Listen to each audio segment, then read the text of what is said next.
Hi, I'm Max Collings. Welcome to Wedding Crashers 101. First thing you should know is there are many rules to wedding crashing, but we're going to go over 5 points to the fine art today. Rule number 1, never use your real name. I recommend using something similar every time though, like my personal favorite, Chelsea McWobbles. Make sure you have a detailed backstory on where you're from. Say you're a distant relative of the bride or the groom, and if they ask you where your invitation is, say you lost it on the rush to the church because you didn't want to be late for the wedding. Hi, how are you? Good, thanks. How are you? I'm here for the flat wedding reception. Chelsea McWobbles. You're with the bride or the groom? I'm with the bride. I am her aunt's cousin's second cousin's daughter. Rule number 2, once you're in, don't just sit in a corner and sulk. You want there to have fun. Draw attention to yourself, but on your own terms. Personally, I like to tell the story about when Aunt Jane fell into the bread pudding. Rule number 3, don't forget your fake name or that of your fellow crashers. Another reason I like to use the same name every time I crash. If you forget your fake name, you're just asking to get busted. And if you do get busted, never leave a fellow crasher behind, but make sure you get out of there quick.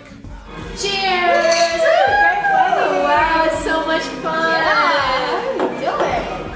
Good. So, what's your names again? Oh, I'm Chelsea. And this is Adam. Sorry, Mom? Hey, what's over there? Rule number 4, that backstory that you came up with has to be able to flop for when you're talking to the bride's family or the groom's family. So when you're talking to the bride's friends and family, you tell them that you're a distant relative of the groom's family. But when you're talking to the groom's friends or family, you say you're a distant relative of the bride's family. Second cousin or something, they'll never question it. So, Bob, that's your name, right? Yeah. Are you with the bride or with the groom?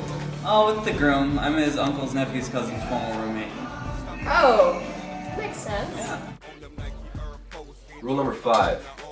Now, before I get into this rule, I'd like to say that there's a lot of speculation behind it.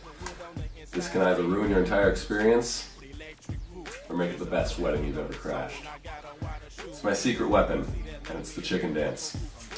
Now, the best time to be able to use this chicken dance is during any slow dance, but you have to make sure you have the right technique down of the wing flapping, otherwise you're done.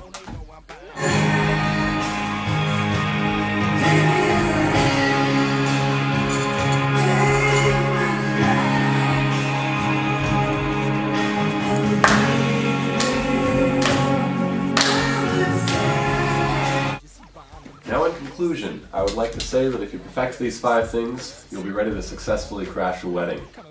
Now, I'd recommend starting small before you work your way up to the big boys. And North County Wedding Crashers have just informed me that there's going to be a wedding December 2nd at the Arthur Murray Dance Studio Oceanside. It's going to be starting at 7:30, but if you really want to get in with the family, I'd recommend going to the nightclub waltz class beforehand at 6:45. Oh, and don't forget the right wedding attire. We'll see you there.